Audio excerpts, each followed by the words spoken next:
Okay. ಈಗ childhood ಇಂದಾನು ಕೂಡಾನು ನೀವು ಬಂದ್ರಿ. ಈಗ ಒಂದಷ್ಟು ಸಿನಿಮಾಗಳನ್ನ ಮಾಡಿದಾರೆ ಸ್ಯಾಂಡಲ್‌ವುಡ್ ಅಲ್ಲಿ.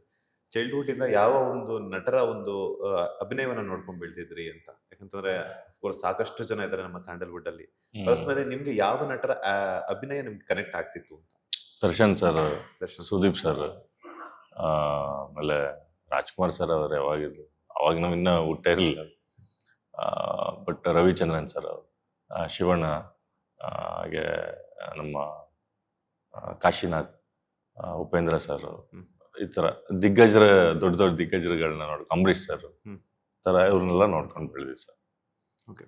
ಈಗ ಲವ್ ಮಾಕ್ಟೆಲ್ 1, 2, 3 ಈಗ ಬರ್ತಾ ಇದೆ. ಅದು ಕೂಡ ಆಯ್ತು ಅಂತ ಅನ್ಕೋಣ. ಸೊ ಯಾಕೆ ನಟರಾಗಿ ಬೇರೆ ಸಿನಿಮಾಗಳಲ್ಲಿ ನಿಮ್ಗೆ ಇದಾಗ್ತಿಲ್ಲ ಅನ್ನುವಂಥದ್ದು, ಸಕ್ಸಸ್ ಅನ್ನುವಂಥದ್ದನ್ನ ಯಾವ ರೀತಿ ತಗೊಳ್ತೀರಾ ಅಂತ? ಬೇರೆ ಸಿನಿಮಾಗಳು ಹಾ, ಸಕ್ಸಸ್ ಸಿಗ್ತಾ ಇಲ್ಲ ಅಂತ. ಸಕ್ಸಸ್ ಸಿಗ್ತಿಲ್ಲ. ಹಾಗೇನೆ ಬೇರೆ ಬೇರೆ ಪಾತ್ರಗಳಲ್ಲಿ ಯಾಕಂತಂದ್ರೆ ಎಷ್ಟು ಚೆನ್ನಾಗಿ ಆಕ್ಟ್ ಮಾಡಿದ್ರ ಅನ್ನುವಂಥದ್ದು ಗೊತ್ತಾಗ್ತಿದೆ. ಆಸ್ ಎ ಫ್ರೆಂಡ್ ಆಗಿ ಮೂರೂ ಪಾರ್ಟ್ಗಳಲ್ಲೂ ಕೂಡ ಕ್ಯಾರಿ ಆಗ್ತಿದ್ದಾರೆ ಅಂತಂದಾಗ ನಿಮ್ಮ ಅಭಿನಯ ಮೆಚ್ಕೊಂಡೇ ಅವರು ಮತ್ತೆ ಕಂಟಿನ್ಯೂ ಅನ್ನ ಮಾಡ್ತಾ ಇರ್ತಾರೆ. ಅಂತದ್ರಲ್ಲಿ ಪಾತ್ರಗಳು ಸಿಗ್ತಿಲ್ವಾ ಅಥವಾ ನೀವೇ ಒಪ್ಕೊಳ್ತಿಲ್ವಾ ಅನ್ನೋಂಥ ಕ್ವಶನ್ ಮಾರ್ಕ್. ಯಾಕಂತಂದ್ರೆ 2 ಸಿನಿಮಾಗಳು ಬಂತು. 2 ಸಿನಿಮಾಗಳಲ್ಲೂ ಕೂಡ ಯಾಕೋ ಅಂದ್ರೆ ಅಭಿನಯ ಚೆನ್ನಾಗಿದೆ, ಬಟ್ ಆದ್ರೂ ಕೂಡ ಯಾಕೋ ಜನ ಇದು ತೋರಿಸ್ತಿಲ್ಲ ಅನ್ನುವಂಥದ್ದು. ಸರ್ ಇಲ್ಲ, ನಾನು ಸುಮಾರು ಸಿನಿಮಾಗಳು ಮಾಡಿದೆ. ಈಗ ರಾಯಲ್ ಮಾಡಿದ್ದೀನಿ, ರಾಯಲ್ ಅಲ್ಲಿ ಒಂದು ಒಳ್ಳೆ ಕ್ಯಾರೆಕ್ಟರ್ ಮಾಡಿದ್ದೀನಿ. ನಾನು ಶ್ರೀಕೃಷ್ಣ gmail.com ಅಲ್ಲಿ ಮಾಡಿದ್ದೀನಿ, ಶುಗರ್ ಫ್ಯಾಕ್ಟ್ರಿಲಿ ಮಾಡಿದ್ದೀನಿ. ಅದು ಸರ್ ಮಾಡಿರೋ ಸಿನಿಮಾನೇ ಶುಗರ್ ಫ್ಯಾಕ್ಟ್ರಿ. ಆಮೇಲೆ ನಂದೆರಡು ಸಿನಿಮಾ ಹೀರೋ ಆಗಿ ಮಾಡಿದ್ದೀನಿ. ಆಮೇಲೆ ಸುಮಾರು ಸಿನಿಮಾಗಳಾಗಿದೆ.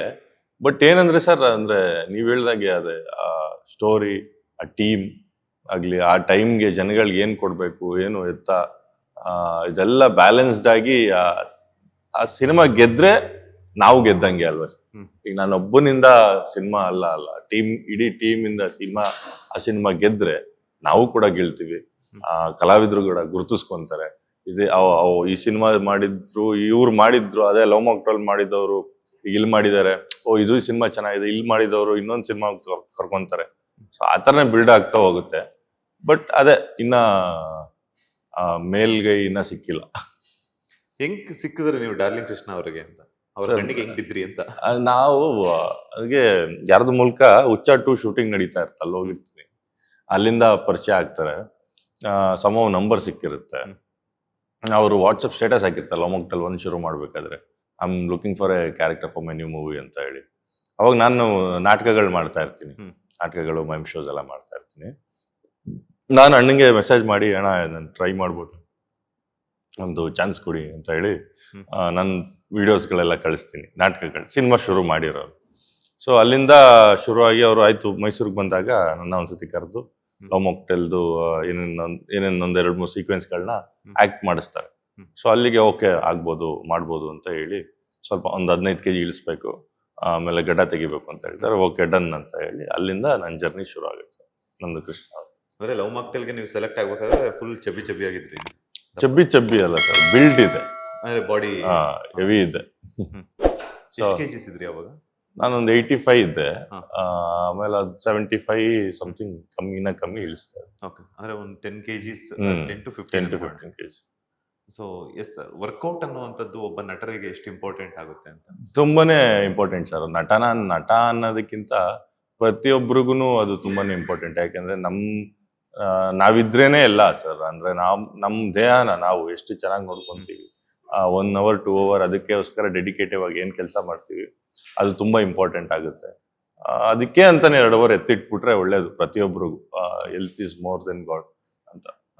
ಎಸ್, ನೀವು ಎಷ್ಟು ಅವರ್ಸ್ ವರ್ಕೌಟ್ ಮಾಡ್ತೀರಾ? ಅಂಡ್ ಹಾಗೇನೆ ಏನೆಲ್ಲ ಪ್ರಿಕಾಷನ್ಸ್ ನ ತಗೊಂತೀರಾ ಬಾಡಿ ಬಿಲ್ಡಿಂಗ್ ಗೆ? ಸ್ಟೆರಾಯ್ಡ್ಸ್ ಆ ಥರದ್ದು ಏನಾದ್ರು ತಗೊಳ್ತೀರಾ? ಇಲ್ಲ ಸರ್, ನನ್ನ ಲೈಫಲ್ಲಿ ಅದು ಆ ಥರ ಮಾಡಿಲ್ಲ. ಸ್ಟೆರಾಯ್ಡ್ ಅನ್ನೋದೇ ನನ್ನ ಬಾಡಿ ಕೆಮಿಕಲೇ ಹೋಗಿಲ್ಲ. ಕೆಮಿಕಲ್ ಅಂತ ಹೋಗಿರ್ಬೇಕು, ಡೋಲೋ 650 ಅದು ಇದು ಹೋಗಿರ್ಬೇಕು ಸರ್, ಅಷ್ಟೇ. ಟ್ಯಾಬ್ಲೆಟ್ಸ್ ಮೂಲಕ. ಇದು ನಾನು ಮುಂಚೆ ವರ್ಕೌಟ್ ಹೆವಿ ಮಾಡ್ತಾ ಇದ್ದೆ, ಜಿಮ್ ಮಾಡ್ತಾ ಇದ್ದೆ. ಈಗ ಜಿಮ್ಮಿಂಗ್ ಮಾಡ್ತಾ ಇಲ್ಲ, ಮೊಯ್ತಾಯ್ ಮಾಡ್ತಾ ಇದ್ದೀನಿ. ಸೊ ಮೊಯ್ತಾಯ್ ಸ್ವಲ್ಪ ನಾನು ಮುಂಚೆ ಮಾಡ್ತಾ ಇದ್ದೆ, ನಿಲ್ಲಿಸ್ಬಿಟ್ಟಿದ್ದೆ, ಈಗ ಪುನಃ ಕಂಟಿನ್ಯೂ ಮಾಡಿದ್ದೀನಿ. ಬ್ಯಾಡ್ಮಿಂಟನ್ ಆಡ್ತಾ ಇದ್ದೆ. ಈಗ ರೀಸೆಂಟ್ ಆಗಿ ಸ್ವಲ್ಪ ACL ಟೇರ್ ಆಗ್ಬಿಡುತ್ತೆ. ಸೊ ಅದು ಸ್ವಲ್ಪ ಅವಾಯ್ಡ್ ಮಾಡಿ. ಬಟ್ ಕ್ರಿಕೆಟ್ ರೆಗ್ಯುಲರ್ ಆಗಿ ಆಡ್ತಾ ಇದೀವಿ. ನಾವು ಸಿನಿಮಾದವ್ರು ಜಾಸ್ತಿ ಕ್ರಿಕೆಟೇ ಆಡ್ತಾ ಇದೀವಿ. ಸೊ ಈ ಕ್ರಿಕೆಟ್ ಪ್ರಾಕ್ಟೀಸ್ ಅಲ್ಲಿ ರೆಗ್ಯುಲರ್ ಆಗಿರ್ತೀನಿ, ಮೊಯ್ತಾಯ್ ಮಾಡ್ತೀನಿ. ಸೊ ಅದಕ್ಕೆ ಅಂತ ಟೈಮ್ ಇಟ್ಬಿಟ್ಟಿರ್ತೀನಿ ಸರ್. ಈ ಮೊಯ್ತಾ ಅನ್ನುವಂಥದ್ದು ಸಾಕಷ್ಟು ಜನರಿಗೆ ಗೊತ್ತಿಲ್ಲ, ಅದ್ರ ಬಗ್ಗೆ ಏನಾದ್ರು ಹೇಳೋದಾದ್ರೆ? ಸೊ ಮೊಯ್ತಾ ಅಂತ ಬಂದ್ರೆ ಅದೊಂದು ಥಾಯ್ಲೆಂಡ್ದು ಗೇಮ್ ಸರ್. ಇದು ಬಂದು ಮನುಷ್ಯನಿಗೆ ಎಷ್ಟು ಜಾಯಿಂಟ್ಸ್ ಇದೆ, ಜಾಯಿಂಟ್ಸ್ ಅಲ್ಲಿ ಆಡುವಂತ ಒಂದು ಗೇಮ್ ಅದು. Again it's A fighting and also A defensive. ಅಂದ್ರೆ ನಾನು ಇದನ್ನ ಏನಕ್ಕೆ ಕಲಿತಾ ಇದ್ದೀನಿ, ನನಗಿಷ್ಟ, ಅದಕ್ಕೆ ನಾನು ಕಲಿತಾ ಇದ್ದೀನಿ ಅಷ್ಟೇ. ಯಾವುದೇ ರೀತಿಯಾದಂತ ಯಾರಿಗೂ ಹೊಡಿಬೇಕು ಬಡಿಬೇಕು ಅನ್ನೋ ರೀತಿ ಇಲ್ಲಲ್ಲ. ನಾನು ಅಂದ್ರೆ ಅದು ಪ್ರೊಸೀಜರ್ ಇದೆ ಸರ್. ಮೊಯ್ತಾಯಲ್ಲಿ ನಿಮ್ಗೆ ಎಷ್ಟು ಫಿಟ್ನೆಸ್ ಮಾಡಿಸ್ತಾರೆ ಅಂದ್ರೆ, ನಮ್ಗೆ ವಾರ್ಮ್ ಅಪ್ ಮಾಡೋದೇನೆ 1/2 hour ವಾರ್ಮ್ ಅಪ್ ಮಾಡ್ತೀವಿ ಅಲ್ಲಿ. ಸೊ ತುಂಬಾ ಫಿಟ್ನೆಸ್ ಇರುತ್ತೆ, ಆಮೇಲೆ ಬಾಡಿಗೆ ಒಳ್ಳೇದು, ಹೆಲ್ತ್ಗೆ ಒಳ್ಳೇದು. ಸೊ ಅದಕ್ಕೆ ನಾನು ಪ್ರಾಕ್ಟೀಸ್ ಮಾಡ್ತಾ ಇರ್ತೀನಿ. ಲೇಟೆಸ್ಟ್ ಹಾಗೂ ಇಂಟ್ರೆಸ್ಟಿಂಗ್ ಸುದ್ದಿಗಳಿಗಾಗಿ ಬಾಸ್ ಟಿವಿ ಕನ್ನಡ ಚಾನೆಲ್ನ ಸಬ್ಸ್ಕ್ರೈಬ್ ಮಾಡಿ. ಹಾಗೆಯೇ ಬೆಲ್ ಐಕಾನ್ ಪ್ರೆಸ್ ಮಾಡಿ. ಇದರ ಜೊತೆಗೆ ಫೇಸ್ಬುಕ್, ಇನ್ಸ್ಟಾಗ್ರಾಮ್, ಎಕ್ಸ್ನಲ್ಲೂ ಮಿಸ್ ಮಾಡದೆ ಫಾಲೋ ಮಾಡಿ.